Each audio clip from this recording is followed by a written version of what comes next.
story you are about to hear is true. The names have been changed to protect the innocent. Fatima Cigarettes, best of all king-size cigarettes, brings you Dragnet on both radio and television.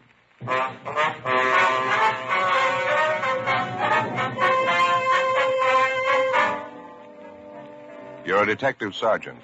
You're assigned to homicide, special detail. There are rumors of an impending war between juvenile gangs in your city. Reportedly, members of both gangs are well supplied with homemade weapons. You don't know when the fighting will break out. You don't know where.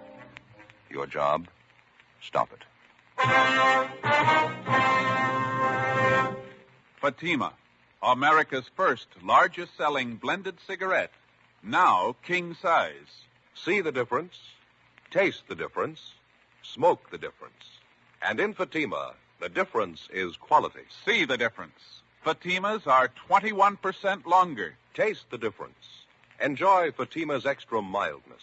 Much different, much better flavor and aroma. Smoke the difference. Get all the advantages of extra length, plus Fatima quality, which no other king-size cigarette has. Yes, in Fatima, the difference is quality. Definitely the best quality in its class, but the same price as the cigarette you're now smoking. So why wait? Switch to Fatima today. Each king-size Fatima gives you a long, extra mild, and soothing smoke with the added protection of Fatima quality. Buy Fatima.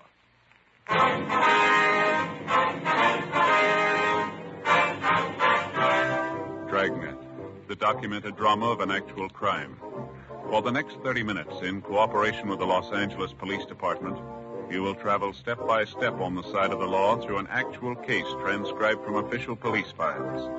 From beginning to end, from crime to punishment, Dragnet is the story of your police force in action.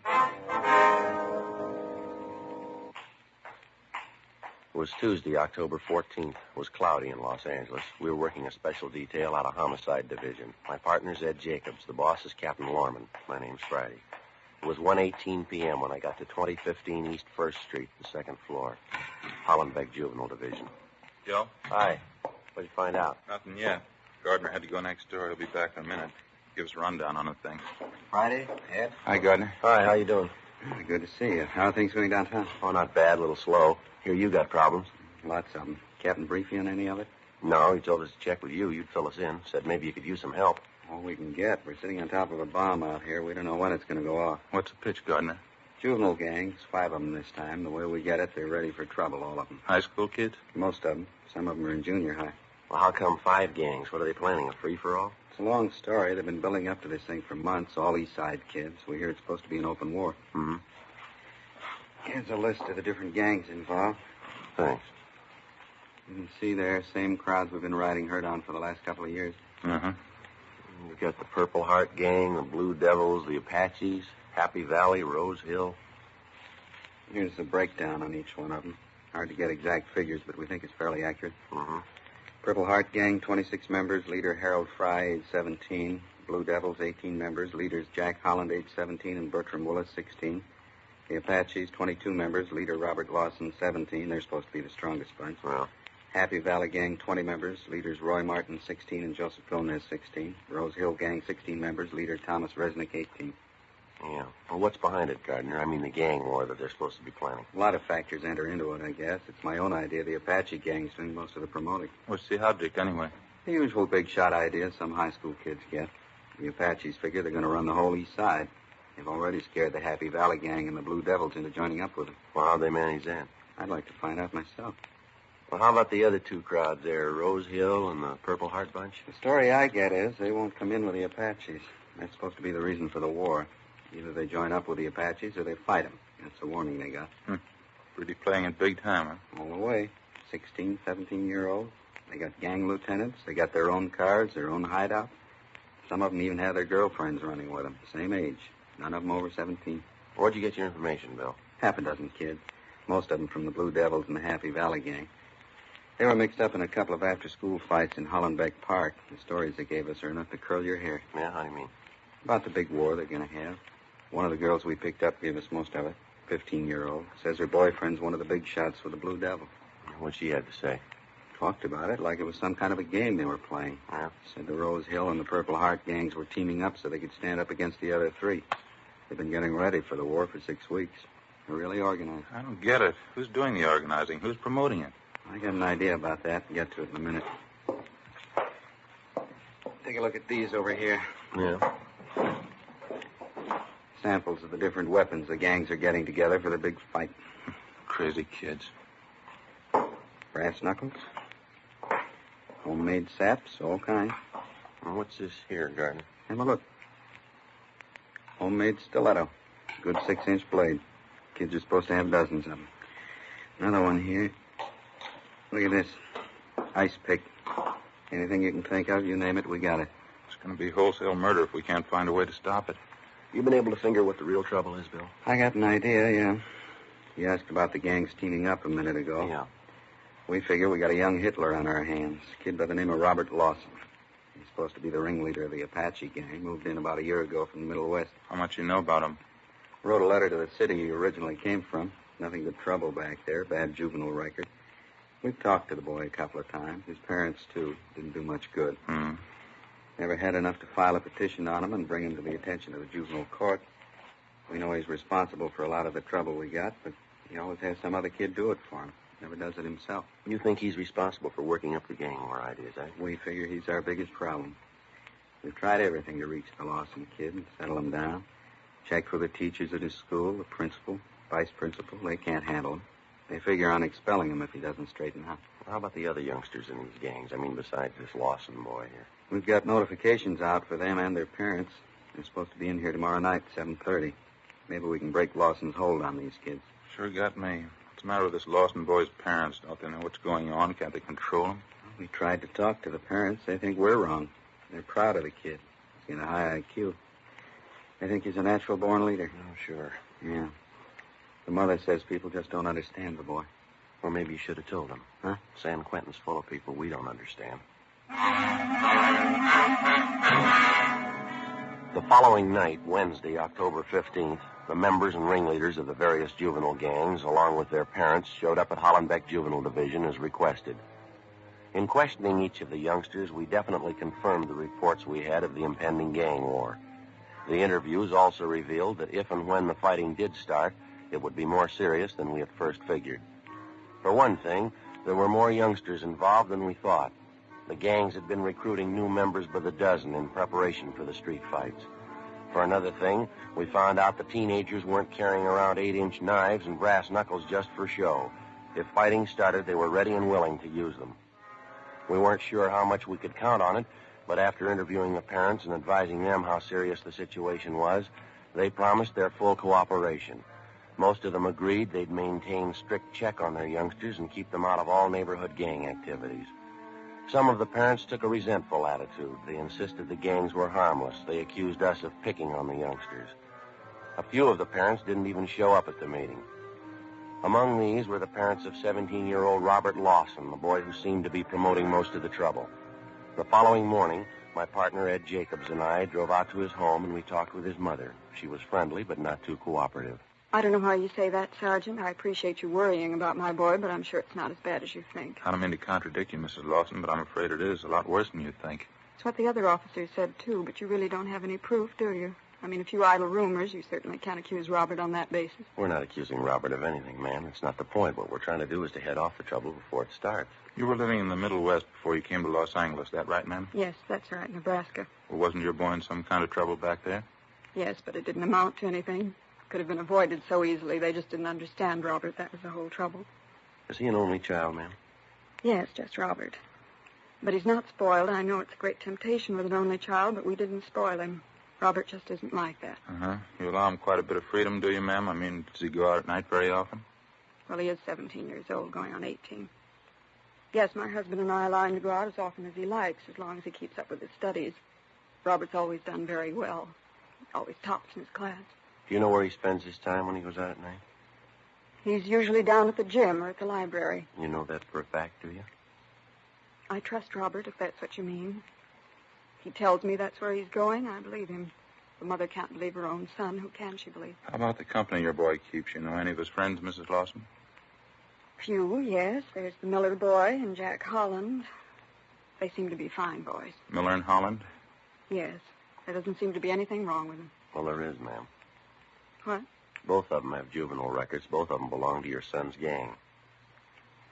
Really, Sergeant, how can you say that? It isn't fair. Wouldn't it be better to try and understand these boys instead of picking on them, persecuting them? I don't know how we're going to make you understand, Mrs. Lawson. We're not picking on them. We're not persecuting them. We know there's a gang problem. We know your boy's one of those at the bottom of it. If something isn't done, there's going to be trouble. If we're going to stop it before it begins, we're going to have your help. I'm perfectly willing to cooperate. You know that. That must be Robert now. Excuse me. Robert? Bob, is that you? Yeah? Would you come in here a minute, Bob? We're in the living room. Yeah? What do you want? These are police officers, Bobby. This is Sergeant Friday. Sergeant Jacobs, is that right? Yes, ma'am. How are you? How do you do? Hi. How about something to eat? Haven't you got anything ready? I wasn't expecting you, Bob. Won't take me a minute, though. You sit down there. I'll go out and get a snack together for you. Can I fix you a sandwich, officers? A cup of coffee? No, thank you. No, Thanks very much. Won't be a minute, Bob. We were just talking about you when you came in. What's it about, Sergeant? You want to see me, or do you just want to talk to my mother?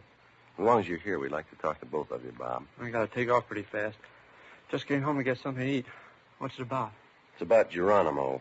That's the gang's code word for the war you're setting up, isn't it? I don't know what you're talking about. Your gang, Bob, the Apaches. We talked to half a dozen of them last night down at the Juvenile Division. Is that right? Now, look, son, we've got the names of everybody in your gang. We know the whole setup. You go ahead with your idea, and you're going to buy a lot of trouble. A couple of cops were here last week. They said the same thing. I don't know any more about it now than I did then. Honest. What's the pitch anyway? You know what the pitch is, youngster. I don't, honest. You're trying to say I'm in a gang, is that it? You're in it up to your neck, son. Now, why don't you come off it? We've got you pegged and everybody that runs with you. That includes the girlfriends you got in the gang. You're not fooling anybody. You must be a little crazy. I'm not in any gang. I never even heard of one around here. Now, you listen to me, boy. You can take this as a warning or a piece of advice, either way. You and your friends keep on playing punk gangsters, and we're going to lean on you. You understand? What is this? Trying to scare me? If it'll make you change your mind, yeah. If this street war comes off, there's going to be big trouble. What do you think's going to happen when 200 kids tangle in a fight with knives and brass knuckles? Now, use your head. Here you are, Bob. Nice milk, nice bowl of hot soup. Bacon and tomato sandwiches. You always make the soup too hot. Oh, I didn't mean to. Let it cool off for a minute, then. Bob has to eat and hurry along, officers. Is there anything else you wanted to talk to him about? No, I think you've heard everything we have to say. I wish you'd think it over, Mrs. Lawson. You too, Bob. Nothing to think over. They're trying to say I'm in a gang. They think I'm the leader. You told him, didn't you, son? Sure. They don't believe me. I wish I could make you understand, Sergeant. He's not a gang leader. Robert's telling the truth. Afraid he isn't, ma'am. Well, he is. I know he is. I mean, after all, he's my son. I'm in a position to know him better than you do. Yes, ma'am. If he was lying, I'd know it. I wish I could make you understand. Mother's the only one who really knows her boy. I know Robert's telling the truth. Aren't you, Robert? Robert? Uh-huh. That's so, isn't it? You're telling the truth, aren't you? Sure. How about some more soup? Before we left the house, we tried again to talk to Robert Lawson and his mother, but it was no use. She believed every word he said, and he apparently refused to believe the possible consequences of the war he was planning for his gang of juveniles. We drove downtown and had an interview with the boy's father at his work. He was even less cooperative. He took on a belligerent attitude, accused us of persecuting his son, and ordered us out of the office. Along with Sergeant Bill Gardner and Frank Kerber, we spent the rest of the afternoon and most of the following day checking with parents of youngsters who had been recently recruited into one of the various East Side gangs. Most of them were cooperative. Late that afternoon, Bill Gardner, Ed, and myself met with Captain Stein back at Hollenbeck Juvenile. Strict curfew all over the area. We can start tonight. What do you figure, just on the weekends? Every night. Sunday to Sunday. I'll get some more men in to help out. Every youngster out in the street after 10 o'clock gets stopped. Mm-hmm. Every one of them caught with knives, saps, brass knuckles, or anything like them, they're going to be pulled in and filed on. No exceptions. Be a lot safer in custody than mixing in the gang fight. Yeah, a lot of help. Might teach some of the parents a lesson anyway. Huh? Yeah. Excuse me. Juvenile Division, Stein. Where was that? When? Yeah, right away. Let's hustle at Evergreen Avenue out near the cemetery. Now, what is it? Curfew was a good idea. We got it too late. Huh? Gang war, it's already started. Before we left the office, we had communications notify all J cars on the special detail to proceed at once to the scene of the major 415 call. 10 cars were ordered to cruise the area surrounding the actual scene of the fight and to pick up any and all members of the juvenile gangs who showed any evidence of having been in the fight or had in their possession any deadly weapon. Captain Stein, Bill Gardner, Ed, and myself left the office on a Code 3 and drove out to the scene of the gang fight. When we got there, all the J cars and 3 radio crews had the area blocked off. An ambulance crew was treating more than a dozen youngsters who'd been injured during the fight. One of the youngsters had a lacerated eye. He'd been blinded. Most of the other victims would carry scars for the rest of their lives. The juveniles who'd taken part in the battle and who'd been lucky enough to escape without serious injury were being loaded into the J cars and the radio cars. They were to be removed to juvenile headquarters at 1335 Georgia Street for further investigation. Together with Bill Gardner and Frank Kerber, Ed and I began covering the area, collecting dozens of homemade weapons used in the gang fight. They'd be turned over to Pete Brown, Hollenbeck Juvenile, to be booked as evidence. Joe? Yeah, Ed. Come here a minute. Over here. Yeah. Have a look. Piece of chain, bloodstains on it. Lousy. How vicious can it get? Come on. All right. Across the street there, the car in the driveway. Oh, yeah. Help him. He's hurt. Somebody help him, Bobby. What's the trouble? Bobby, he was in the fight. One of the gang, they stabbed him. He's in the car. Come on. What is it, Joe? Take a look. The Lawson boy, huh? Yeah, knife in his chest. Want me to get the doctor? Yeah, call the coroner, too.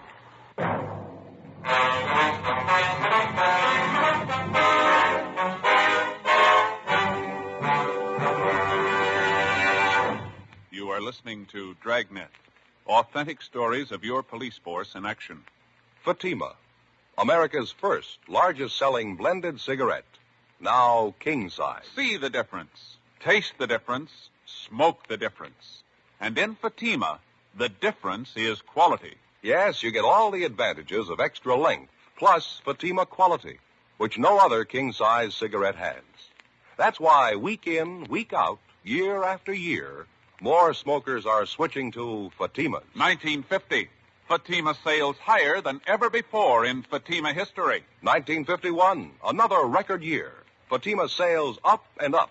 Why, in 1 month alone, Fatima sales up 110% coast to coast. Friends, in the first months of 1952, to show our confidence in Fatima, we are making a special money-back guarantee to every king-size cigarette smoker. Buy a pack of Fatimas. Enjoy Fatima quality, extra mildness, and superbly blended tobaccos. If you're not convinced Fatima is better than the king-size cigarette you're now smoking, just return the pack and the unsmoked Fatimas before April 1st, and we'll give you your money back plus postage. Fatima, Box 37, New York 1. Remember, each king-size Fatima gives you a long, extra mild, and soothing smoke with the added protection of Fatima quality. Buy Fatima. Best of all, king-size cigarettes.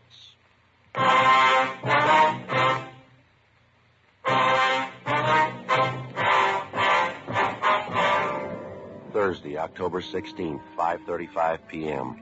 After the discovery of Robert Lawson's body in the car parked in the driveway adjoining the cemetery grounds, Ed brought the doctor over from the ambulance. The 17-year-old Lawson boy was pronounced dead. The doctor made out the prescribed form and marked it DOA. While we waited for the crime lab crew and the coroner to get there, Ed and I questioned the girl who'd led us to the body. She identified herself as Ann Porter, age 16. She told us she was Bob Lawson's girlfriend. She readily admitted accompanying him to the scene of the gang fight that afternoon. I knew what it was going to be like. I knew right then. I came closer. Bob told the kids to get ready. They were a little ways from us when they stopped. The other gang, the Purple Hearts. Yeah, go ahead, please. There's a kid by the name of Jumpy. He's the leader. He stepped out in front of them and called to Bob. Called him a bad name, said bad things. This boy you called Jumpy, you know his real name, Ann? No, Jumpy's only his nickname. I know him when I see him, though. I can point him out. Well, what happened after he called Bob? I don't know. What? I don't know. I'm not sure. Everything seemed to happen at once. Bob swore at me, pushed me back, told me to get out of the way. Then he walked up to this kid, Jumpy, right in front of their whole gang. I screamed at Bob. I screamed at him not to. Why'd you scream? What'd you do? He had a chain under his coat. It was kind of a short whip-like. Bob had it doubled up. Yeah. When he went up to Jumpy, Bob had a cigarette in his mouth. He told Jumpy to light it for him. It's supposed to mean he's chicken if he does it. Jumpy laughed at him. Bob took out the chain, hit him across the face with it. Hit him with all his might. Mm-hmm. It knocked Jumpy down. He was laying on the sidewalk. His face was cut bad. Bob had the chain, kept hitting him with it. And somebody gave a yell, and both the gangs started fighting. Were you close to Bob Lawson most of the time? No, not first. There was a lot of yelling and kicking and fighting going on. I ran around and was looking for him. Finally saw Bob. I'm not sure it happened so fast. What happened then? I'm not sure. I thought I saw Jumpy pull a knife on Bob. Long and thin, maybe an ice pick. Yeah. Bobby was still hitting with the chain. It looked like Jumpy hit Bob in the chest with something right over the heart. Bobby stopped. Jumpy did it again. Bobby got white. He looked sick. He turned around and started to run. Well, what happened then? Bobby kept running. I knew he was hurt. I went after him. I saw him fall, but he got up. He kept running. Then one of the other gang grabbed me. They hit me. It's all right. We understand. I didn't find Bob until the fight was over. I heard the cops' cars coming, sirens, coming around from everywhere. I felt sick. I finally found Bob, though. He was laying in the back seat of the car, just laying there. And that's when you called out? Yes. I guess I knew it. As soon as I looked at him, dead white as a sheet. It ain't easy. Not when you find somebody dead, not somebody you love. All right, youngster. It'll be all right. It'll be all right. You're lying. You know that. It won't be all right. Take it easy, Ann. I loved Bob. Didn't you know that? When he graduated, the first thing we were going to get married. As soon as he got out of school, we'd be married. We'd be married. Ann? Ann? Yeah. How old are you? I'm 16. Why? Nothing. It happens to practically everybody. What? People seem to make a lot of mistakes when they're 16.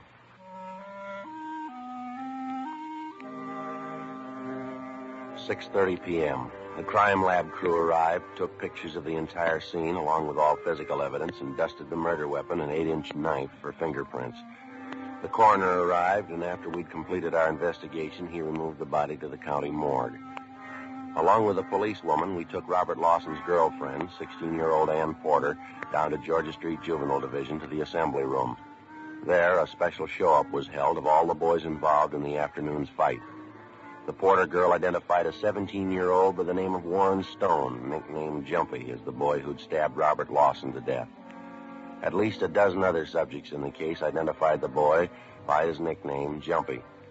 3 members of either gang involved in the fight declared in sworn statements that Warren Stone was the boy who'd attacked the Lawson boy with a homemade knife. Statements were taken from all concerned, and the ringleaders of the gangs were detained. The other subjects were released to their parents' custody after being notified that they would be filed on and a hearing held in juvenile court. Ann Porter was returned home by a policewoman. 7:55 p.m., Ed Jacobs and I took the subject, Warren Stone, to the captain's office where we tried to question him about the murder.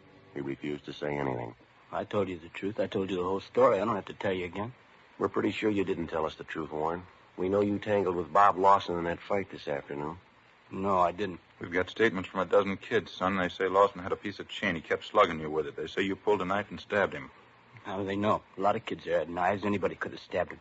Why are you picking on me? It was your knife. It was your knife that killed him. Your initials on it. I lost a knife in the fight. Somebody could have picked it up, used it. No, that won't do, youngster. The handle of the knife's been processed. Your fingerprints are all over it. How about it, son? Warren? Come on now. What do you got to say? Nothing. I killed him. 8:40 p.m. Warren Stone was booked in at Georgia Street Jail on suspicion of 187 PC, murder. Ed and I got in the car and drove out to the home of the murder victim to notify his parents, Mr. and Mrs. Robert Lawson. Mr. Lawson wasn't home from work yet. We broke the news of her son's death to Mrs. Lawson as gently as we could. She became hysterical, and we called the family doctor, who gave her sedatives. Later, when she recovered herself a bit, she asked for the full story. We told her. How could it happen? Bobby, how could it happen? Sorry, ma'am. There's not much we can say. We tried everything we could to stop it. But you didn't stop it. You let them kill Bobby. You let them kill him. No, ma'am. We tried to warn him. We tried to warn all of them. We're sorry. You're not sorry. You didn't try. Bob's dead. Everything I had. He's 17 years old and he's dead. I can thank you for that. My only baby. We're sorry you feel that way, Mrs. Lawson. Why shouldn't I feel that way? You call yourselves policemen. That boy who killed Bobby, you should have had him in jail in the first place. Young killer. Running around loose, you're as guilty as he is. I'm not defending him, ma'am, but he wasn't a young killer. Didn't even have a juvenile record. I don't care anything about records. He's a killer. He took a knife and he killed Bob, and you let him do it. You let him. I think we better be going in. Yeah. You or your husband will have to identify the body, and tomorrow morning will be all right, the county morgue. Dear God. You'll have to be at the coroner's inquest, too. You'll be notified about the time and the date. I hope you have to live with this. I hope you live with it like I have to live with it. I hope it drives you crazy. I know how you feel, ma'am, but you're wrong. I think you'll realize that. They murdered Bob. You let them kill him. I'll always remember that. All right. And you remember something else. The last time we came here to your house, we tried to make you understand. You didn't know Bobby. You didn't understand him. I was the only one. I always knew what he was thinking, what he wanted, what he was going to do. I was the only one. No, ma'am, there was somebody else. What? The boy who killed him.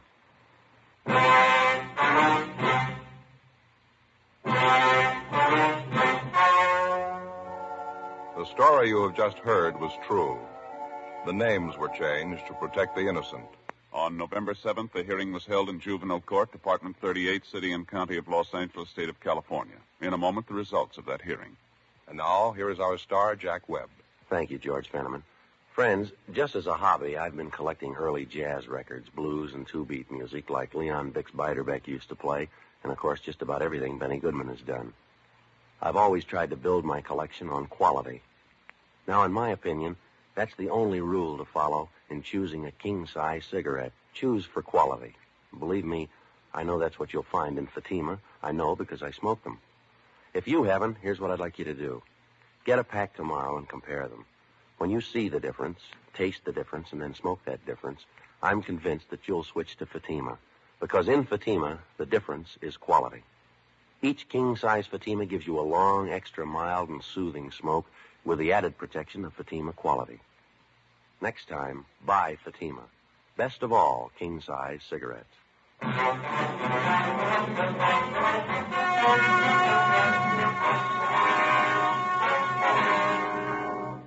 17-year-old Warren Ernest Stone was filed on alleging violation of 187 PC, murder. The rest of the juvenile gang ringleaders were filed on alleging 242 PC, battery. They were all made wards of the juvenile court and placed in detention homes under the supervision of the State Youth Authority. They are still confined in state institutions for juveniles.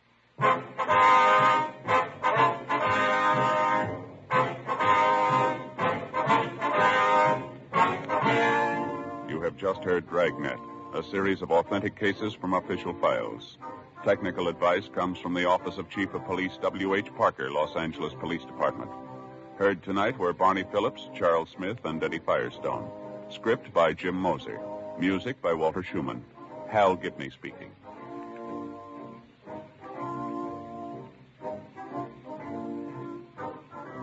Fatima Cigarettes, best of all king-size cigarettes, has brought you Dragnet, transcribed from Los Angeles. Next, it's David Harding and Counter Spy on NBC.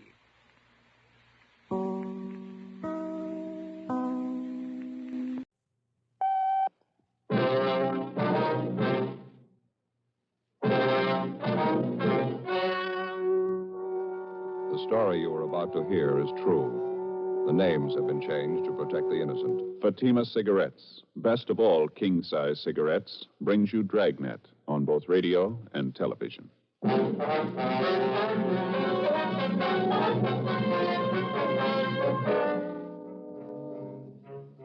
You're a detective sergeant. You're assigned to homicide detail. A woman reports the disappearance of her 30-year-old brother. He's been missing for only 2 days, but the manner of his disappearance was sudden, out of the ordinary. Your job? Investigate. Fatima, America's first largest-selling blended cigarette. Fatima, now best of all king-size cigarettes. Prove it yourself today. Compare Fatima with the king-size cigarette you're now smoking. 1. Fatima's length filters the smoke 85 millimeters for your protection. 2. Fatima's length cools the smoke for your protection. 3. Fatima's length gives you those extra puffs, 21% longer than standard cigarette size. And in Fatima, you get an extra mild and soothing smoke, plus the added protection of Fatima quality. Definitely the best quality in its class, but the same price as the cigarette you're now smoking. Buy Fatima in the bright sunny yellow pack. Best of all king-size cigarettes.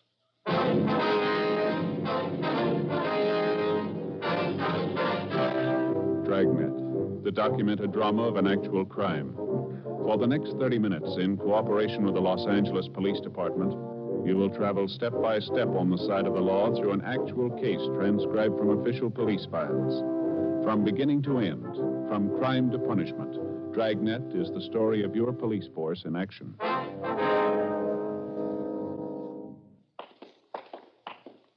It was Wednesday, November 14th. It was overcast in Los Angeles. We were working the day watch out of homicide detail. My partner's Ed Jacobs. The boss is Captain Lorman. My name's Friday. We were on the way out from the office, and it was 8:56 a.m. when we got to the S&H Paper Company on 4th Street, the rear entrance. Where do we find her, Joe? Upstairs? No, main floor. She told me we'd find her in the timekeeper's office. She said it was near the back door entrance. We couldn't miss it. Let's give a look down the corridor, huh? Maybe one of the workers can tell us. Yeah, right. Looks like some kind of an office there, doesn't it? Just beyond the time clock? Let's see. Paymaster, head timekeeper. Yeah, that's it. The door's locked, Ed. You want to rap on the pay window? Yeah. Yes? Police officers, ma'am. We have an appointment with Miss Edith Tabor. Oh, yes, officers. I'm Edith Tabor. Just a moment, please. I'll ring the buzzer. Just push on the door. All right, thank you, ma'am. Go ahead, Ed. All right. Are you the one I talked to on the phone, Sergeant Friday? Yes, ma'am, that's right. This is my partner, Sergeant Jacobs. How do you do? This is about your brother, Miss Tabor. Ralph Tabor, is that right? Yes, that's right. I know there must be something wrong. Ralph's been gone since Sunday. No one's seen him. No one's heard from him. I'm worried sick about it. Last time you saw him was on Sunday? No, I didn't actually see him. I talked to him on the phone. We made a date for dinner. Ralph and I always have dinner together Sunday nights. It's about the only time in the week we do get to see each other. I see. I believe you told me on the phone you already checked with most of his friends the places he'd most likely be. Is that right? I've called everyone I can think of. No one's seen him. Your brother's never done anything like this before, miss? Going off without telling anyone? No, never. I'm very worried, Sergeant. Can you think of any reason at all why he'd want to disappear of his own free will, I mean? No. No reason in the world for it. He seemed perfectly all right when I talked to him on the phone Sunday. Everything was fine. We made a date for the movies Tuesday night. That was for last night. Picture downtown we wanted to see. He made a special point of it. I just know something must have happened. Mm-hmm. I gather you know most of your brother's friends. You've kept in fairly close touch with him, have you? Yes, we get together at least once a week, as I say. I'm 4 years older than Ralph. I've looked after him since we were kids. We've always been together, the last 5 or 6 years especially, ever since Mama died. Your brother in a pretty stable mental condition, was he? No financial worries, nothing of that kind? No, sir, nothing I know about. I'd like to double-check this information that you gave me on the phone, Miss Tabor. Mm-hmm. The name and address and his description, Yes, all right? sir. Mm-hmm.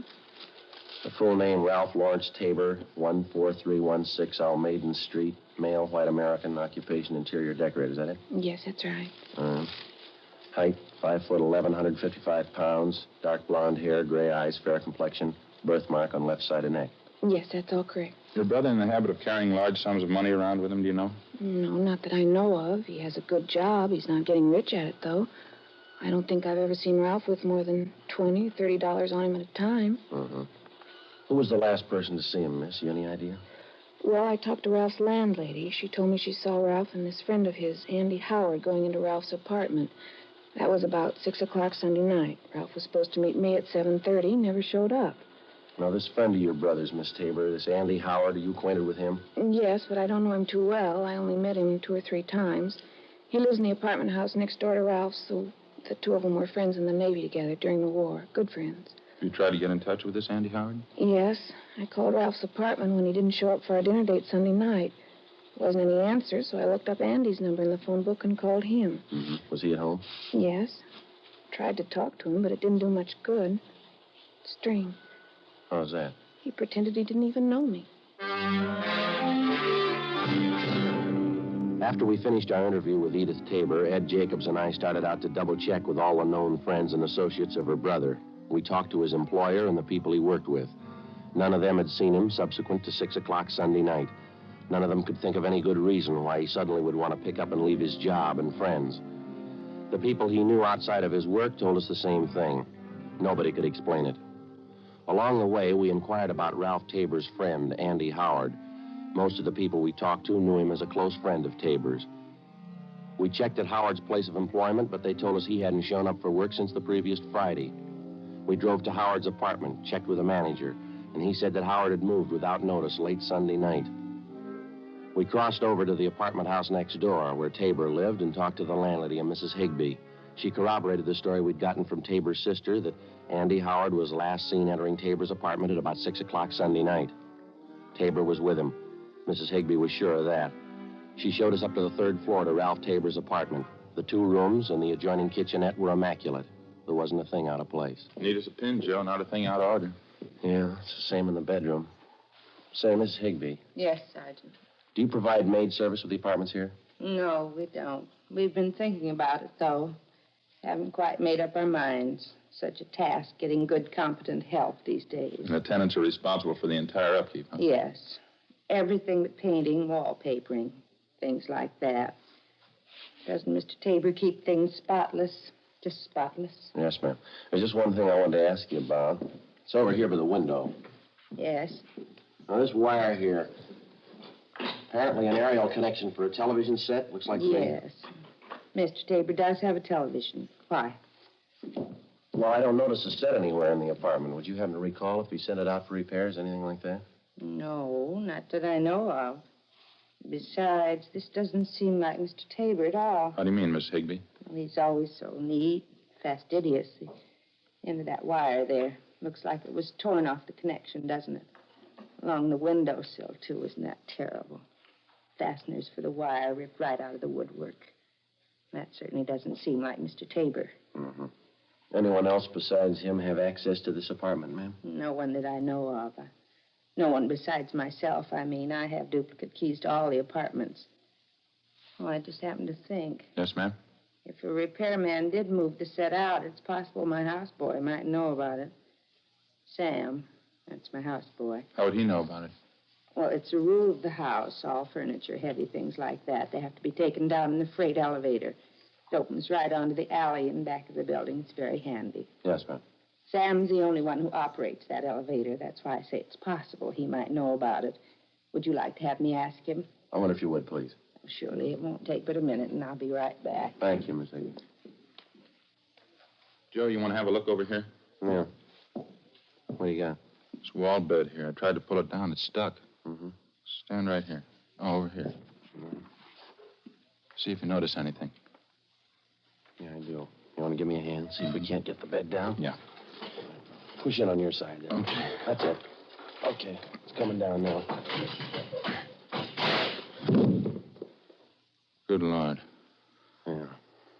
Tabor, you think? Oh, description seems to fit. Beaten to death, looks like, doesn't it?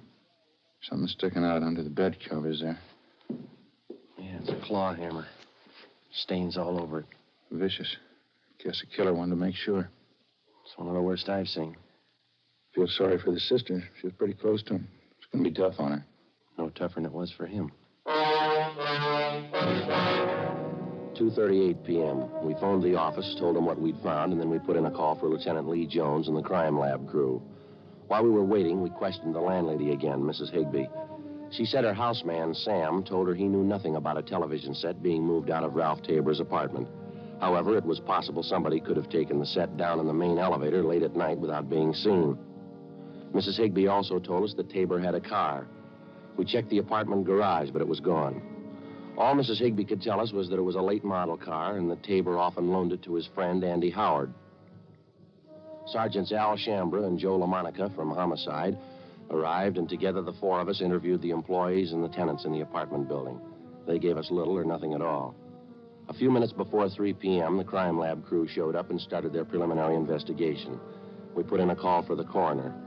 From the obvious lack of fingerprints in usual places around the apartment, it was apparent that the murderer had taken great precautions to cover his tracks.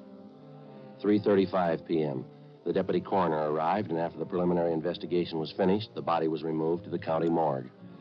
Ed and I went back to the office, checked our DMV, and got out on all points on Tabor's car and also on the friend he was last seen with, Andy Howard. R&I turned up a single entry for Howard's criminal record, a drunk driving charge. 5:20 p.m., we met with Edith Tabor and broke the news of her brother's death. When she recovered from the shock, we interviewed her briefly. It was Andy Howard. I know it was him. It had to be. Why do you say that, Miss Tabor? There's something about this man Howard you haven't told us? He's no good, Sergeant. He's no good at all. That's what I've been afraid of. I've been afraid of it right along. Well, just how do you mean, ma'am? He's no good. He's a tramp, a bum. Won't get a job. He's been living off my brother. He isn't normal. There's something wrong with him. Well, how is it your brother put up with him? Well, I told you, he and Ralph were friends in the Navy. He did a big favor for Ralph once. He's been living off it ever since. Taking his clothes, borrowing his car, money, never paying it back. Why do you think he killed your brother, miss? I just know it, that's all. He did it. Did he ever fight with your brother? Would you happen to know? Did he ever threaten him? They had a big fight one night, about 2 weeks ago, I think. Andy kept sponging until Ralph got good and sick of it. Told Andy to go out and get a job. That's when the fight started. You saw it, did you? Ralph told me about it. Fist fight in the alley back of the apartment. Ralph knocked Andy down. Andy said he'd never forget it. He'd pay Ralph back. A couple of days after that, my brother said the two of them made up. Everything was all right. Ralph should have known better. He should have known better. Just a few more questions, Miss Tabor. Can you tell us anything about Andy Howard's background, where he's from, who his friends are, places he usually goes? No. I didn't know much about him. He's from the South, I think, Alabama. Ralph's friends can tell you more about him than I can. All right. Had you heard anything lately about Howard planning to move out of his apartment? No, nothing. When I heard that he did move and Ralph was missing, I knew something was wrong. That's why I called you. If I'd only known before. Poor Ralph, if I only knew. Well, try to take it easy, ma'am. We'll arrange for a car to drive you home, all right? It's so hard to understand. So hard. For anyone to kill Ralph like that, horrible. He was so good. He was my brother. Yes, ma'am. What do you say to a man who kills your brother? How do you understand him? What do you tell him? Well, why even try? What? Let the jury tell him. Before we had the victim's sister, Edith Tabor, driven to her home, we asked her about the television set in her brother's apartment, but she was unable to explain its absence. Burglary detail had already been notified about the case, and the pawn shop detail alerted. An APB had been gotten out containing a complete description of the TV set along with the serial numbers. A few minutes after we got back from dinner that night, we had an answer on it. A pawn shop operator on West 7th Street called in with the information that he'd taken in a television set with identical description and serial numbers as that of Tabor's. Ed and I drove out to the pawn shop and checked the operator's buy book. The set had been pawned the day after the murder. The serial numbers and description matched in every detail. The description and signature of the man who pawned it matched perfectly with that of Ralph Tabor's friend, Andy Howard. The set was impounded, and just on a chance, we had Dean Bergman dusted for latent fingerprints. Dean? Oh, hi, Ed. Friday. How you making out? Any luck? It's not bad. Have a look here. Yeah. Picked up 4 sets of prints off it, all told. These here are the dead man's. Yeah? These here, they belong to the pawn shop operator. Mm-hmm. These belong to his son, helps him in the shop. Yeah. Guess this is the one you're looking for. 2 clean index prints. Did you classify them? Checked them against prints from Andrew Howard's package. Yeah. They match. When When we checked in for work the following morning, we got the coroner's report on Ralph Tabor. Cause of death was listed as cerebral hemorrhage and multiple fractures of the skull caused by blows from a heavy blunt object. The other reports from the crime lab didn't give us much help. The better part of the next 3 days, Ed and I, along with Al Shambra and Joe LaMonica, held detailed interviews with the known friends and associates of the murder victim, Ralph Tabor, and the number one suspect, Andy Howard. The information we picked up was incorporated in a supplementary all-points bulletin and gotten out immediately. We found out that Andy Howard had a sailor's uniform in his possession, and though unauthorized, he wore it frequently. It bore the insignia of a quartermaster first class on the sleeve. We also found out Howard had identical tattoos on each forearm, the picture of an unfurled American flag with the name Betty D below it. We had the city covered for the suspect. 4 days passed, no trace of him. Saturday, November 24th, we got an urgent call from Homicide Commander Lieutenant Mort Gear in San Diego. On the highway? Uh-huh. When was that, Mort? I see. Hey, Joe, you got a pencil there? Yeah, here you go. Thanks. Hey, Mort, he's pretty sure, huh? Uh-huh. Well, yeah, it seems to tie in all right. How's that? Well, I don't know for sure. We'll check with Captain Lorman right now, let you know. Yeah, thanks, Mark. Goodbye. Good break. What do you have to say? One of their traffic men down there, a fellow by the name of Jack Ladd, stopped a car on the highway going out of town speeding. Yeah. Ladd says a man answers Andy Howard's description perfectly, right down to the tattoo on the forearm. No doubt about the car the guy was driving was Tabor's description and license number. Even used Tabor's identification. When did all this happen? The day after the murder. They'd have held the man, but they didn't have the information at the time. That's a bum break. Which way was Howard going, did they tell you? Yeah, into town. They figure he's still there someplace. How do you mean? Found the car an hour ago, abandoned. 10 minutes after the phone call from San Diego, Captain Lorman checked back in at the office, and Ed and I met with him. We told him about the information San Diego had phoned in, and he gave Ed and I an immediate okay for the trip south. We went down to the garage, picked up a car, and 6 hours later, we checked in with Sergeant Russ Ormsby, San Diego Homicide. What's this, another fishing trip, or are we doing business this time? Afraid it's all business, Russ. The Andy Howard thing. Mark Gear around? No, I won't be back till later. I can brief you on it, though. McGuire and I have been working it on this end. Well, how about Tabor's car? You still got it staked out? Yeah, no nibbles yet. What do you figure? If nothing happens, pull it in tomorrow, process it for prints? Yeah. We've had something warmer than that since Mort Gear called you. It looks pretty good. Yeah, what do you got? Only came up with it a couple of hours ago. Field interrogation card, made out last night, west end of town. Hmm. Beat officer by the name of Driscoll questioned a man and a girl parked in a car out that way last night. There's a description on the man. Thanks, Russ. Yeah, fits Howard all the way, Ed, here. Mm-hmm. Couldn't get much closer. We checked out the car they were in. Belongs to the girl. Yeah. Look here, Ed. He's still using Tabor's identification. Yeah.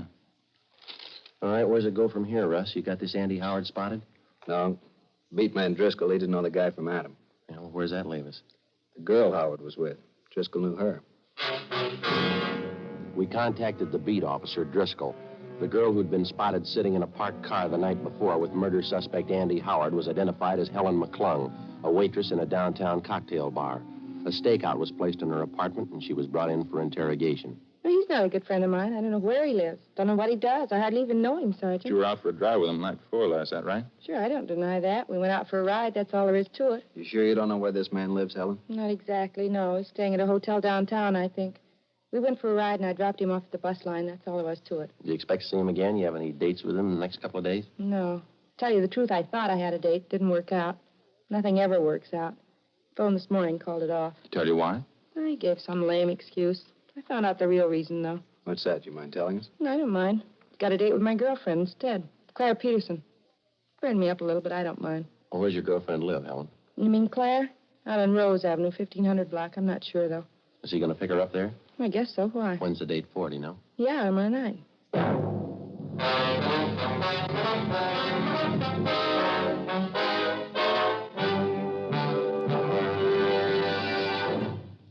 You are listening to Dragnet, authentic stories of your police force in action.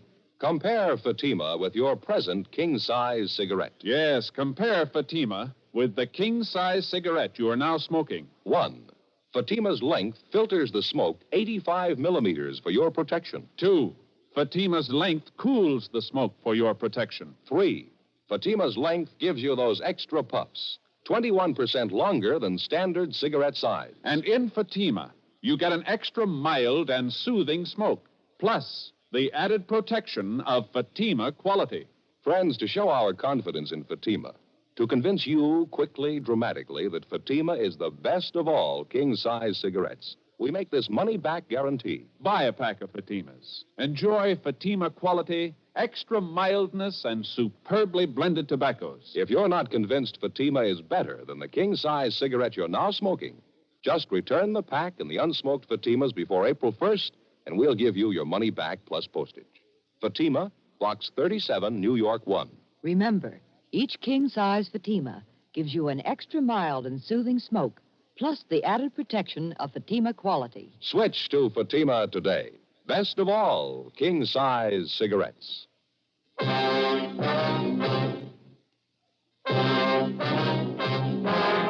Monday, November 26th, 10 a.m. After checking her name through San Diego R&I, we finally located the address of the girl Claire Peterson, who was supposed to have a date with our murder suspect, Andy Howard, that night. She lived in a small apartment house in the southeast end of town. The manager told us that she'd already left for work. We ran it down. The Peterson girl was employed as a cutter in a shirt factory down in the industrial district. We questioned her at her work. A tall, attractive girl, blonde, blue eyes, a small scar on her chin. She kept working while we talked to her. Yeah, I have a date with Ralph Tabor tonight. Something the matter? Afraid so, Miss Peterson. In the first place, his name isn't Ralph Tabor. No, I'm sorry. You must be wrong, officer. I was out with him just last Monday. I know that's his name from everything he has. His car, his wallet, all his business papers. Guess you must have made a mistake. No, it's no mistake, ma'am. We checked it out pretty thoroughly. We'd like to talk to you about him if we could, please.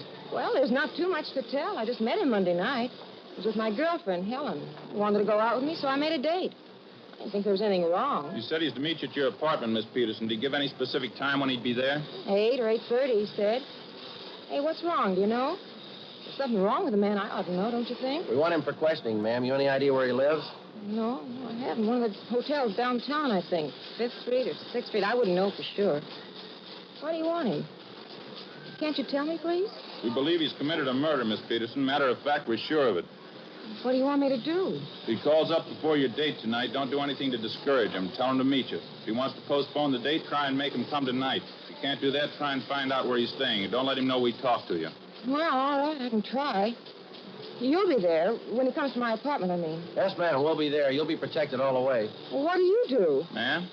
What do you do? You say he's a murderer. He must be desperate. What do you do? How'll you arrest him? It's his choice, ma'am. Any way he wants it. As soon as we left the plant where the Peterson girl worked, we called Sergeant Tony McGuire at San Diego Homicide Detail, and he made arrangements for an immediate stakeout at the girl's apartment. At 7 p.m., Ed and I, along with Russ Ormsby and Tony McGuire, drove out to supplement the men on stakeout at the girl's apartment.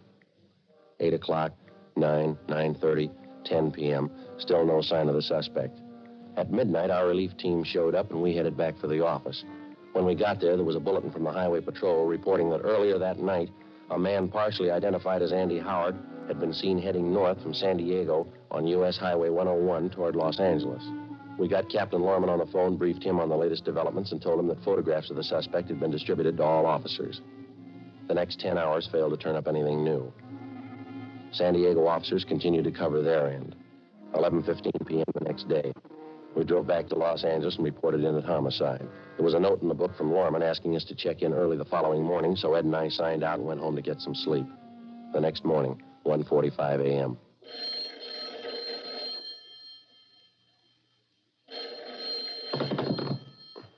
Hello, Friday talking. Sorry to wake you up, Friday. This is Hawkins down the business office. Oh, yeah, Hawkins. What do you got? Beat officer out in Wilshire called in 2 or 3 minutes ago. He figures he has your murder suspect for you, Andy Howard. Bring him in now.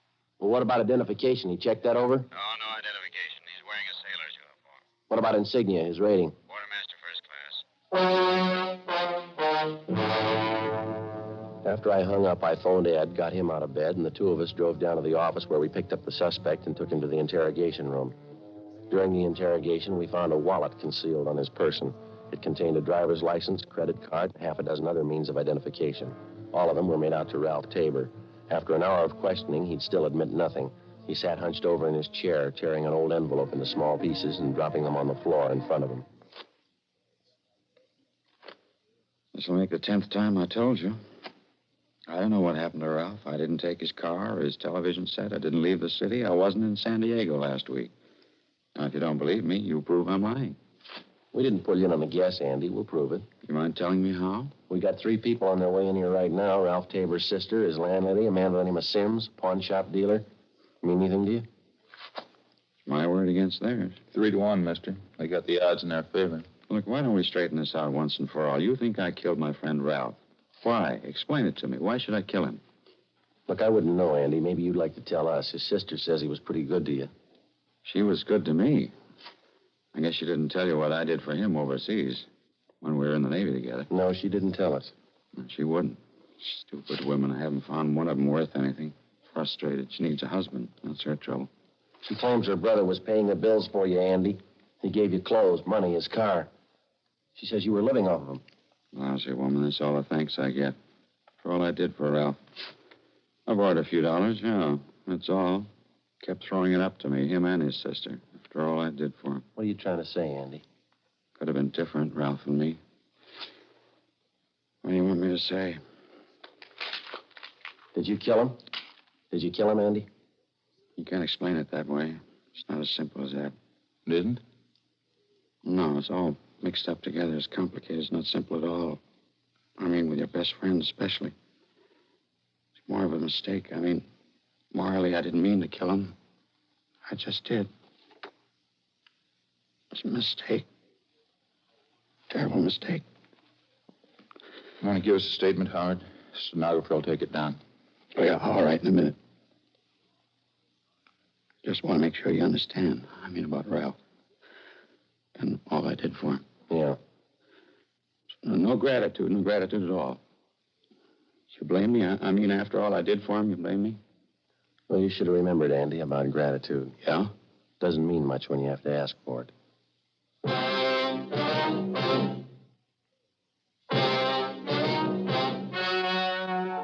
The story you have just heard was true.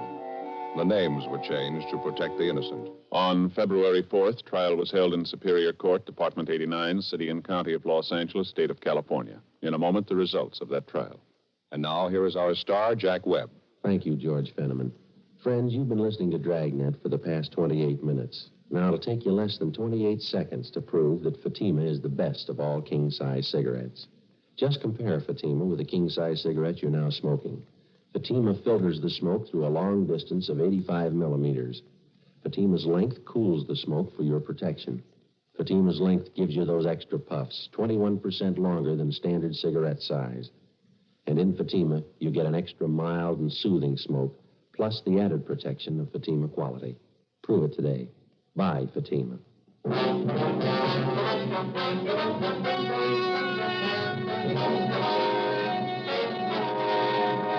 Andrew Thomas Howard was tried and convicted of murder in the second degree. He is now serving his term in the state penitentiary, San Quentin, California.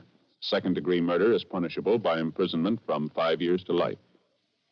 Ladies and gentlemen, right now, inflation is America's #1 menace on the home front. It's the one enemy that can lick America. We can help prevent this by working harder, working better. The fight against inflation will succeed only if all of us get behind it.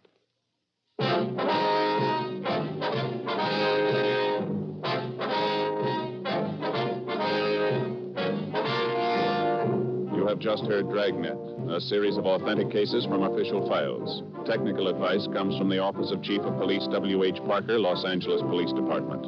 Heard tonight were Barney Phillips, Joyce McCluskey, and Virginia Gregg. Script by Jim Moser. Music by Walter Schumann. Hal Gibney speaking. Fatima Cigarettes, best of all king-size cigarettes, has brought you Dragnet, transcribed from Los Angeles.